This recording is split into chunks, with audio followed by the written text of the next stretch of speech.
They expected me to weep. I have thought about that a great deal since how certain everyone in that hall was, the morning of the choosing, that I would weep. They had arranged themselves for it. The front benches left a respectful gap around me, the way people leave space around a thing they expect to break. Even the rafters seemed to lean in, so when Garrick stood on the dais and spoke another woman's name instead of mine, I did the one thing none of them had prepared for. I smiled. It was not a brave smile, the kind you wear so no one sees the wound. It was the other kind. The kind that arrives before you can stop it, because something heavy has just been lifted off your chest and your face forgets to be polite about the relief. I felt it happen. I felt the corners of my mouth go before I had decided anything. And across the hall, on the high seat that no one but a king was permitted to fill, I saw Dakian go very still. He was the only one watching me instead of Garrick. I should explain about the chair. In the great hall of the Iron Territories, the king's table runs the length of the dais, and at its centre sits the wolf-throne black oak, worn pale at the arms. To its right, close enough to share a cup, stands a second chair. The Luna's chair. It has been empty for as long as I have been alive. No one sits in it. No one leans on it. The serving folk dust around it as though it might bruise. For 9 years it has stood beside the most powerful wolf alive like a question he refuses to answer. I knew all of this the way you know the weather. It had nothing to do with me.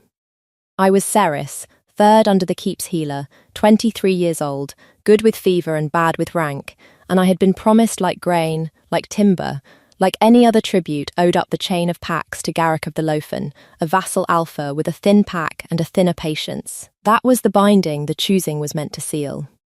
Garrick had 3 women named as possible mates. He was to stand on the dais and select one, and pack law would close around the choice like a trap. For a month I had not slept properly. I had lain awake doing the arithmetic of a life in the Lofen, and the sum had always come out the same, and it had not been a number I wanted to live inside. And then he chose Sigrun. And the trap closed on someone else's wrist, and I smiled, and the king went still. If you have ever wondered what it costs a man to hide something for half a year, watch his face the moment he learns the secret was unnecessary. I did not understand yet that that was what I was watching. I only knew that the king of the Iron Territories looked at my relief as though it had been driven into him. Garrick was still talking, something gracious about the honour of the Union, the strength of the Lofen line. Sigrun stood beside him, with her chin lifted, beautiful in the deliberate way of women who have practiced it, and she was not looking at Garrick at all. She was looking at the high seat, at Dacian. I filed that away the way I file the colour of a wound.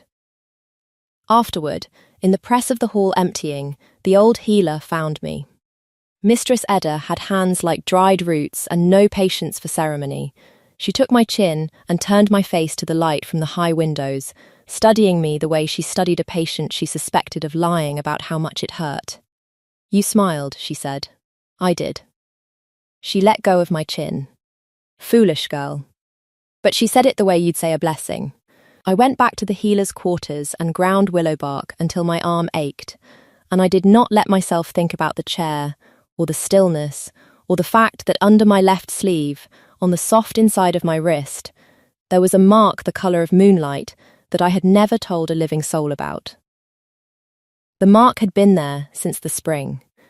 I had woken one morning with it, a thin silver crescent, no wider than a fingernail, cool to the touch in a way that had nothing to do with the season. I had stared at it for a long time.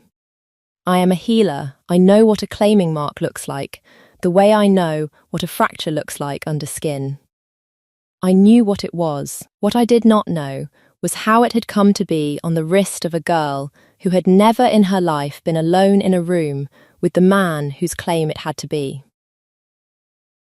Because there was only one wolf in the Iron Territories strong enough to lay a mark that quiet, one who could touch a person's fate while she slept and leave nothing behind but a crescent and a chill. I had told no one. You do not walk into the great hall and announce that the king has marked you in secret. They would have called it ambition, or madness, or worse. So I had carried it under my sleeve through the whole long arrangement of my binding to Garrick, and I had told myself it meant nothing, that a king does not concern himself with a healer's apprentice, that there must be some other explanation I was too small to see.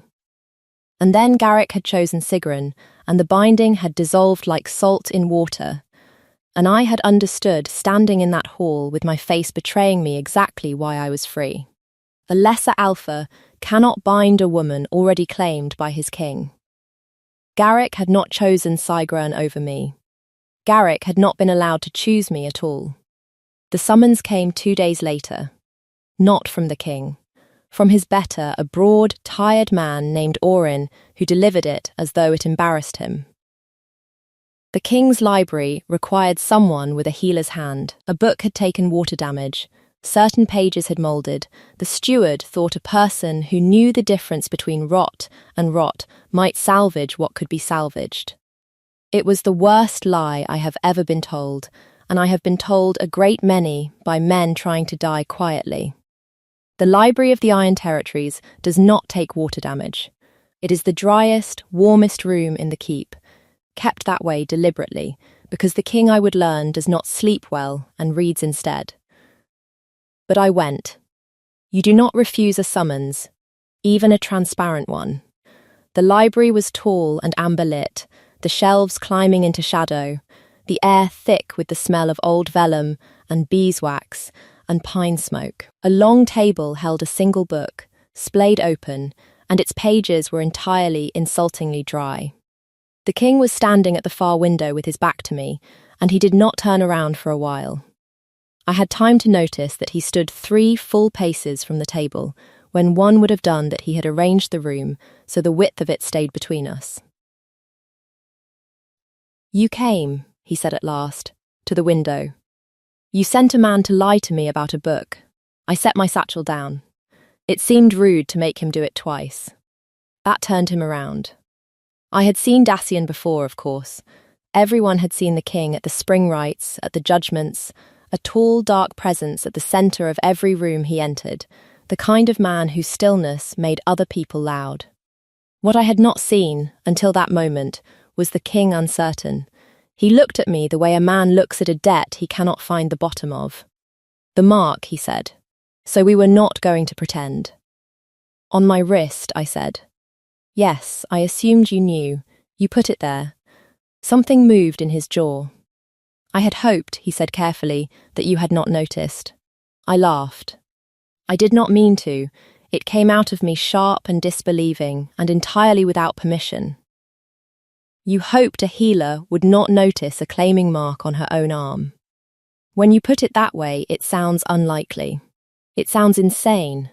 He crossed to the table and then stopped, 2 paces short, and set his hand on the back of a chair instead, gripping the carved wood as though it were the only thing keeping him on his side of the room.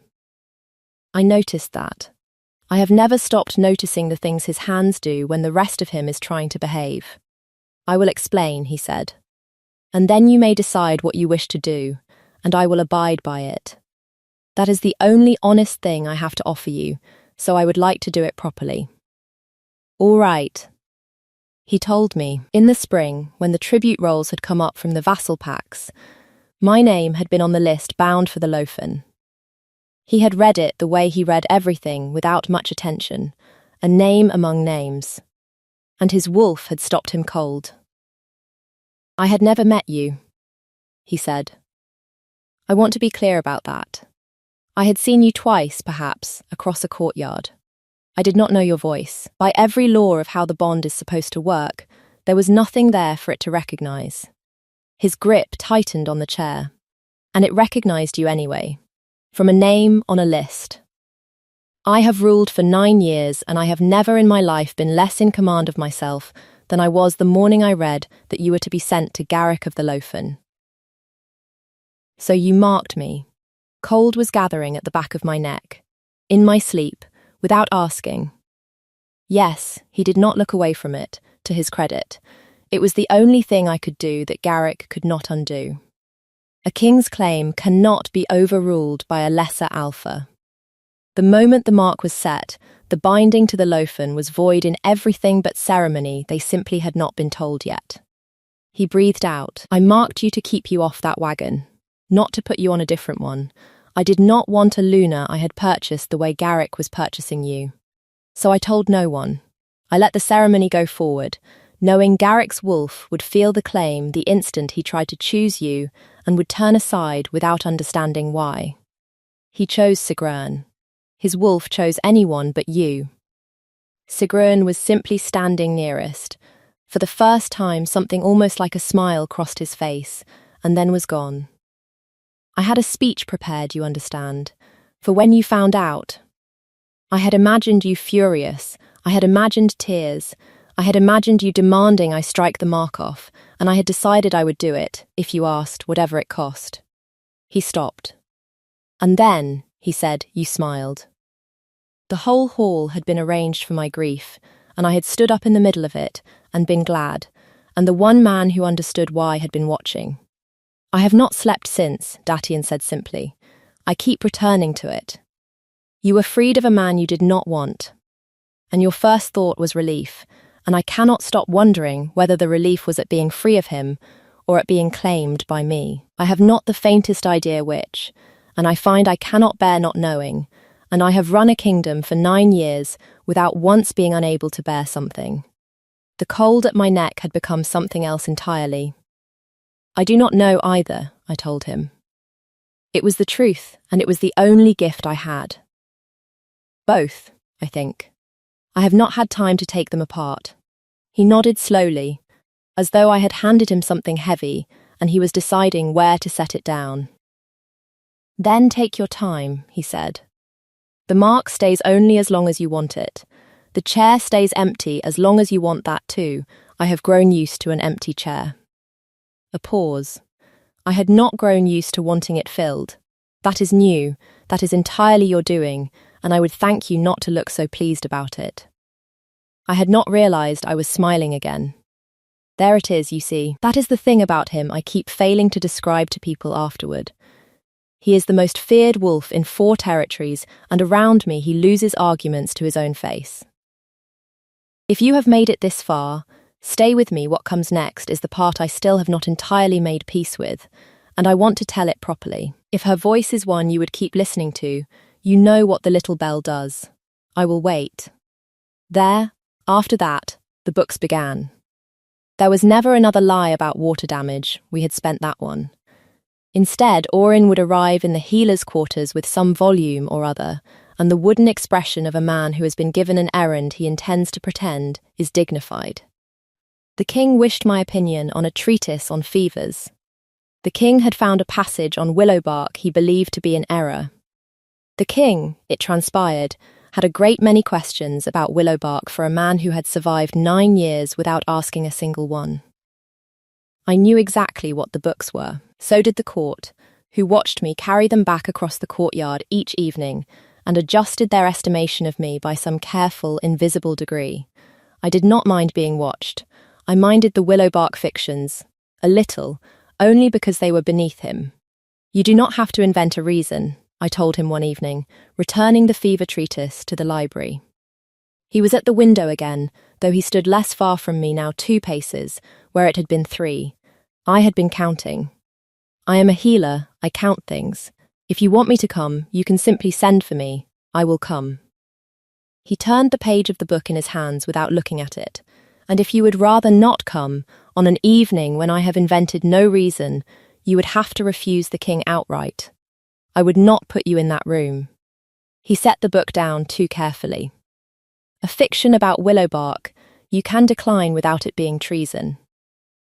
I thought it the kinder lie. I had not considered that. I considered it then, standing in the warm amber light with my satchel against my hip, and something in my chest rearranged itself. That, I said, is the most thoughtful, insulting thing anyone has ever done to me. I will take it. The corner of his mouth moved. I have had worse from you.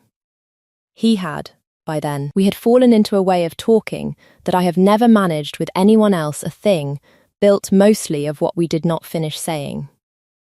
He would begin a sentence about the territories and let it die, and I would answer the part he had not spoken, and he would look at me as though I had picked a lock. I have heard people call him cold. They have never watched him try not to smile and fail. That night he reached out, when I turned to go, as if to take the satchel from my shoulder, some small courtesy, a king carrying a healer's bag to the door.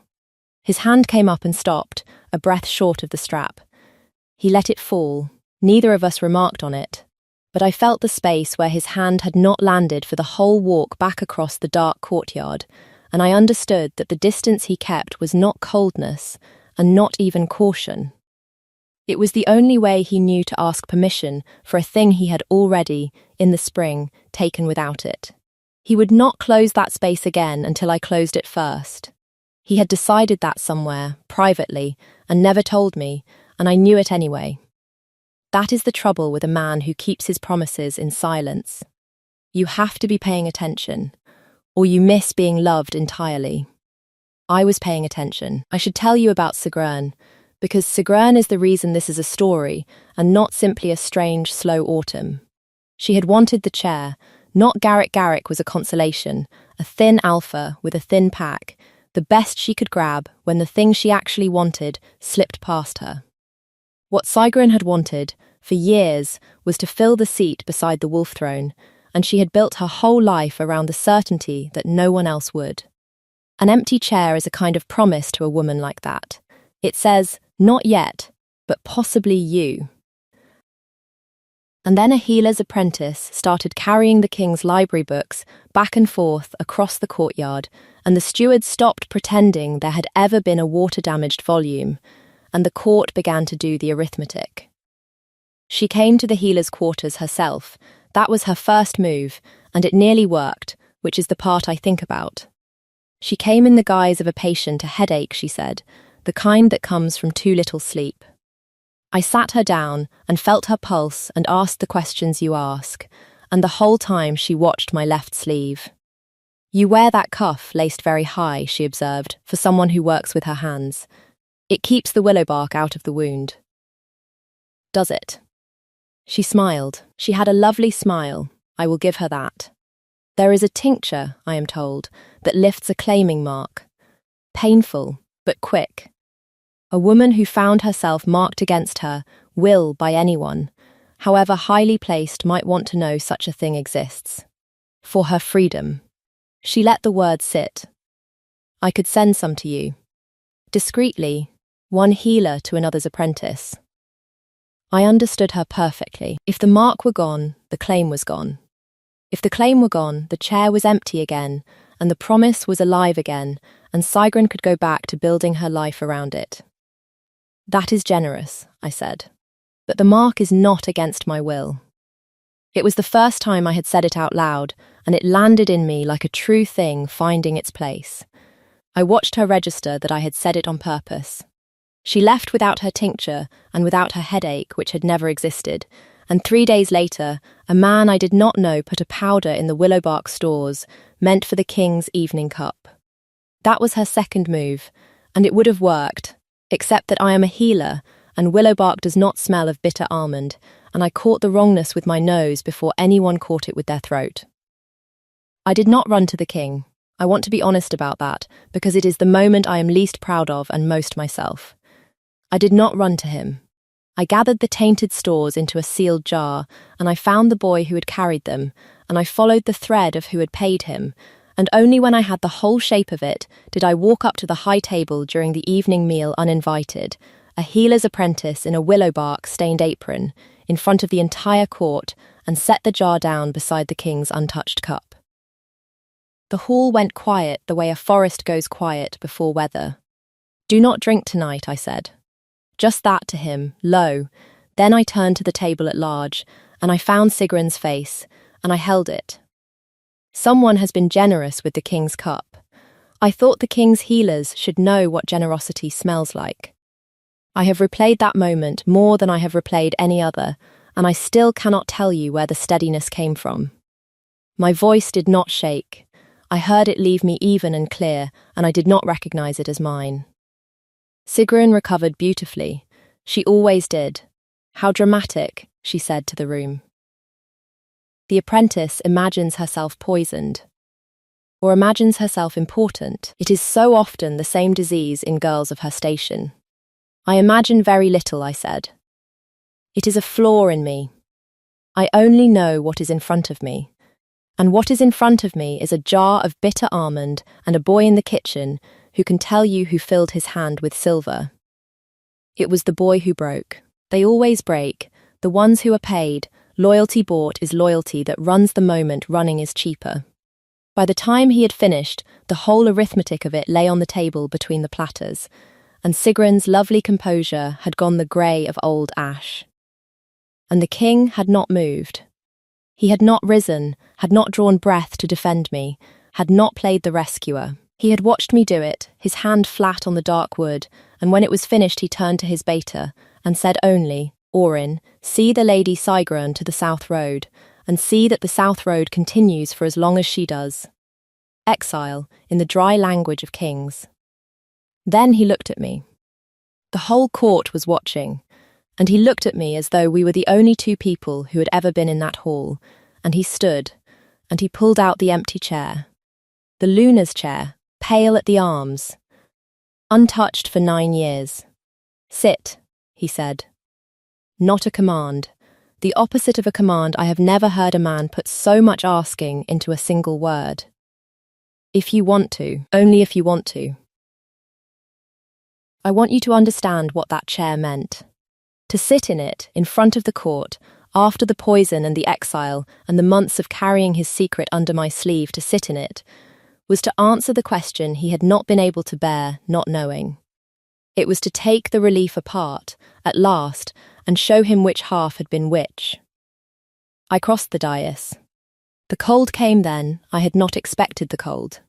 The bond, half-claimed for half a year, unspoken and unfinished, did not want to be completed gently. It dragged at me as I crossed those few feet, a weight settling over my chest, frost gathering at the silver crescent on my wrist until the mark burned like ice. A claim acknowledged is a claim that asks everything at once. I understood, distantly, that this was the bond demanding to know whether I meant it, whether I would carry the whole of what the chair held, the scrutiny, the danger, the 9 empty years, all of it, or whether I would falter halfway and leave the seat cold again. I gripped the back of the chair until the carving bit into my palm. I did not falter. I sat down, and the cold broke like a held breath let go, and warmth came up through the mark on my wrist, and across that small space, the king of the Iron Territories let out the breath I think he had been holding since the spring. He did not make a speech. I told you he had one prepared, and I have always been glad he did not use it. What he did was lean down, in front of all of them, and say quietly, only for me, though the whole silent hall strained to hear it, I have been keeping that chair empty for someone. I did not know who. I think I have always been a little afraid of finding out. His voice did the thing it did only around me, the thing that made the legend of him fall away.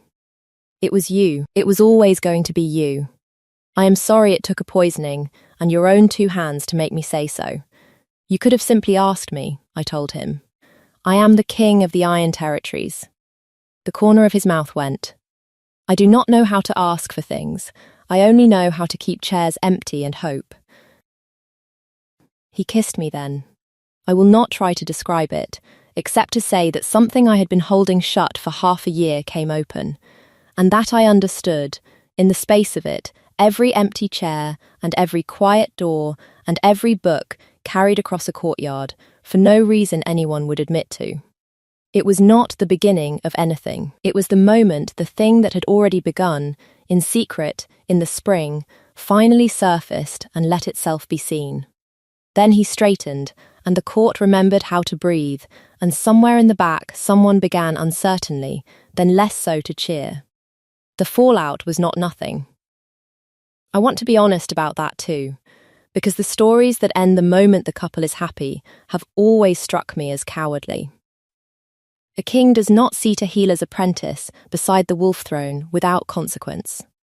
The vassal packs grumbled, the Lofin, robbed of a binding and embarrassed in front of the territories, sent a letter so stiff with wounded pride that Dacian read it aloud to me by the library fire, doing all the voices, until I laughed so hard I could not breathe.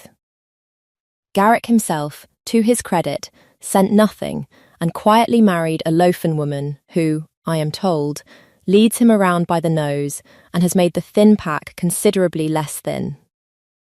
I bear him no ill will. He was only ever a wagon I did not want to be loaded onto. The court took longer. There were weeks of careful sentences and watchful eyes, of nobles deciding whether to wager on the healer or against her. I did not perform for them. I had not performed for the king. I was not about to start for his court. I went on knowing the difference between rot and rot, and I treated their fevers when they came to me, high-born and low alike, and slowly the watching turned into something else. You cannot outstare a woman who is busy being useful. They gave up before I did. The mark on my wrist deepened from silver to something warmer, the way a claim does when it is met. And the chair was never empty again. A year later, and I will close here. Because a year is when the shape of a thing becomes clear, I sat in it on an ordinary evening. Not a ceremony, just the long table and the firelight and the smell of bread and pine. Dacian was arguing with Orin about a grain levy and losing, which he did often now and seemed to enjoy. A letter had come that morning from Mistress Edda, who had taken my old place in the healer's quarters and complained about it in every line, which is how I knew she was happy. I was turning the willowbark question over there is always a willowbark question when I caught the king watching me again. Across the small space. The way he had in the hall, the morning of the choosing, when everyone else was looking at someone else. You are doing the thing, I told him. What thing? The thing where you look at me as though you are still surprised I sat down. He considered this. He set his cup down too carefully, which is how I always know the true thing is coming. I am, he admitted. I expect I always will be. You smiled, that morning, when you were supposed to weep. Do you know I built half a kingdom's worth of dread around the question of what that smile meant? I know. You told me. You did not sleep. I sleep now. He said it as though it were the most extraordinary fact in the world, and from him, I suppose it was. I keep waiting to stop being grateful for it. It has been a year and I have not stopped. I reached over and laced my fingers through his on the dark wood of the table, the silver warm crescent at my wrist catching the firelight, and I did not say anything clever. Because there are moments that do not require it, and a woman who has spent her whole life being clever learns, eventually, to recognize them. I had expected to be sent up the chain of packs like grain. Instead, I had smiled at the wrong moment, in the right hall, in front of the one man who would lie awake over it, and the smile had cost me nothing and bought me everything, which is not how anything is supposed to work, and is the only thing that has ever worked out exactly right in my entire life. So, tell me, did you see it coming? Did you know, when I smiled, what the smile was for? I have always wondered whether it reads on a stranger's face the way it read on his. Stay with me, if you would. Her side of the story is the only side I know how to tell, and there are more of us than you would think, smiling in halls that expected us to weep. Settle in, and I will tell you another.